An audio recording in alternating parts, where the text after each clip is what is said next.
तो इस वीडियो में हम लोग क्लास 12 जो हिंदी इलेक्टिव का पार्ट 1 है उसका जो बुक में जो क्वेश्चन है उसका हम लोग आंसर करने वाले हैं। तो सबसे पहले ये जो कवि का परिचय है ये आप पढ़ लीजिए थोड़ा सा। इसके बाद पाठ्य का परिचय भी पढ़ लीजिए, इसमें आपको समझने में थोड़ा आसानी होगी।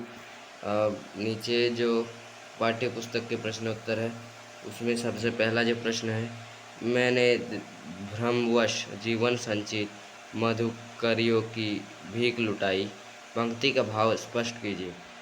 तो इसका जो उत्तर है देवसेना स्कंदगुप्त से प्रेम करती थी तथा उसे पाना चाहती थी। जो देवसेना है वो एक लड़की का नाम है और स्कंदगुप्त एक लड़के का नाम है। वो उसको प्रेम करती थी और वो उसे पाना चाहती थी, परंतु स्कंदगुप्त देवसेना की ओर आकृष्ट न हो सका। तब वह विजया को पाने के लिए लालायित था। जो स्कंदगुप्त है तब देवसेना को पसंद नहीं करता था। वह विजया नाम की एक लड़की से जो प्रेम है वो करता था। और यहाँ क्या लगा है, देवसेना स्कंदगुप्त के प्रति प्रति प्रेम का भ्रम पाले हुई थी और देवसेना को ऐसा लगता था कि स्कंदगुप्त आ जाएगा, कल आएगा वो प्रेम का प्रस्ताव लेके, ऐसा वो भ्रम पाल रखी थी खुद ब खुद। अब देवसेना को जीवन में जो कुछ भी मिला वह उसे संभाल नहीं पाई।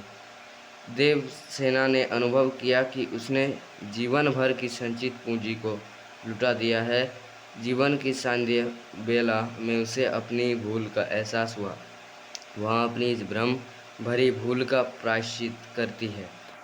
तो इसका 1 नंबर का आंसर ये वाला हो जाएगा। आप थोड़ा अपने सरल भाषा में भी लिख सकते हैं। तो दूसरा क्वेश्चन है, कवि ने आशा को बावली क्यों कहा है?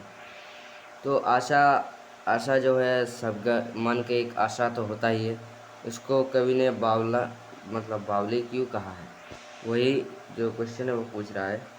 तो इसमें जो आंसर दिया है वो पूछ रहा है, मतलब बता रहा है कि प्रायः हर व्यक्ति किसी भी विशेष आशा के सहारे जीवन बिताता है। जैसा मैंने कहा कि आपकी भी कुछ आशाएं होंगी, वैसे हमारी की भी कुछ आशाएं होंगी, वैसे देवसेना की भी कुछ आशाएं होंगी शायद, वही बताने की कोशिश कर रहा है यहाँ पर कवि। तो वही बता रहा है कि हर व्यक्ति अपने जीवन में कुछ सपने देखता है, जैसे कि आप देखते हैं, हम देखते हैं, सभी देखते हैं।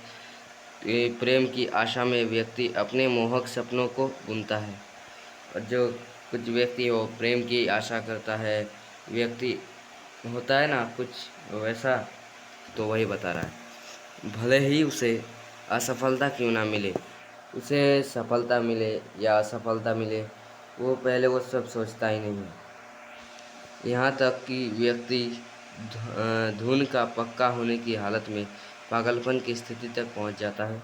यहाँ तक जो होता है कि कुछ लोग इतना आशा पाल लेते हैं कि वो लोग एकदम पागल ही हो जाते हैं, ऐसा बता रहा है। पागलपन की स्थिति तक पहुँच जाता है, वही बता रहा है। आशा ही व्यक्ति को बावला बनाए रखती है। तो ये जो आशा है वो व्यक्ति को बावला बनाए रखती है। तो इसका हो गया, आई थिंक दूसरा का आंसर हो गया है। तीसरा क्या बोल रहा है कि मैंने निज दुर्बल होड़ लगाई, इन पंक्तियों में दुर्बल पद बल और हारी होड़ में निहित व्यंजना स्पष्ट कीजिए। तो तीसरा का आंसर है, कवि ने इस पंक्ति में व्यंजनार्थ प्रस्तुत किया है। कवि इस पंक्ति के माध्यम से व्यक्त करता है कि देवसेना को ज्ञात है कि वह असमर्थ एवं शक्तिहीन है। क्या हो रहा है, कवि इस पंक्ति के माध्यम से, जो ये पंक्ति लिखा है कवि ने, उसके माध्यम से बता रहा है कि देवसेना को भी ज्ञात है कि वह असमर्थ एवं शक्तिहीन है, कि उसके पास मतलब ऐसा शक्ति भी नहीं है, सामर्थ्य भी, ऐसा ही कुछ बोल रहा है। तो उसके बाद बोल रहा है कि वह जानती है कि उसके पैर कमज़ोर हैं। यह मतलब यानी वह परिस्थितियों के सम्मुख कमज़ोर है, फिर भी वह परिस्थितियों से टकराती है। जो देवसेना है वो परिस्थितियों से टकराती है, पता है उसको कि वो कमज़ोर है, फिर भी टकराती है। फिर दुर्बल पद बल में यही व्यंजना व्याप्त है। होड़ तो मतलब हारी होड़ में कवि व्यक्त करता है कि देवसेना को अपने प्रेम के हारने का ज्ञान है, इसके बावजूद वह प्रलय से लोहा लेती है। देवसेना इन बातों से अपनी लगनशीलता का परिचय देती है। तो ये तीसरा आंसर हो गया। अब चौथा बोल रहा है काव्य सौंदर्य स्पष्ट कीजिए। तो क का क्वेश्चन बोल रहा है कि श्रमित स्वप्न की मधुमाया तान उठाई। तो इसका आंसर क्या है? जयशंकर जी ने इन पंक्तियों में स्मृति बिंब को साकार कर दिया है। देवसेना अपने असफल प्रेम की मधुर कल्पना में डूबी हुई है, तभी उसे प्रेम की तान सी सुनाई पड़ती है। वह उसे सुनकर चौंक उठती है। श्रमित स्वप्न कहने में कवि ने व्यंजना शक्ति का सहारा लिया है। विहाग एक ऐसा राग है जो अर्धरात्रि में गाया जाता है। देवसेना को यह अपने जीवन के संध्या काल में सुनाई देता है। गहन विपिन तथा तरु छाया जैसी सामासिक शब्द प्रयोग से कविता में आकर्षण पैदा हुआ है। तो इसका आंसर हो गया क का। अब ख का जो आंसर है वो पहले क्वेश्चन क्या है कि लौटा लो लाज गंवाई। तो इसका आंसर है कि जयशंकर प्रसाद जी ने अपनी कविता देवसेना का गीत में देवसेना के निराशा एवं हताशापूर्ण मनोस्थिति का वर्णन किया है। देवसेना ने स्कंदगुप्त के प्रति जो प्रेम हृदय में संभाल कर रखा था, उसने उसे बहुत पीड़ा दी है। अब वह वेदना के कारण उस प्रेम को संभाल कर रखने में स्वयं को असमर्थ पाती है।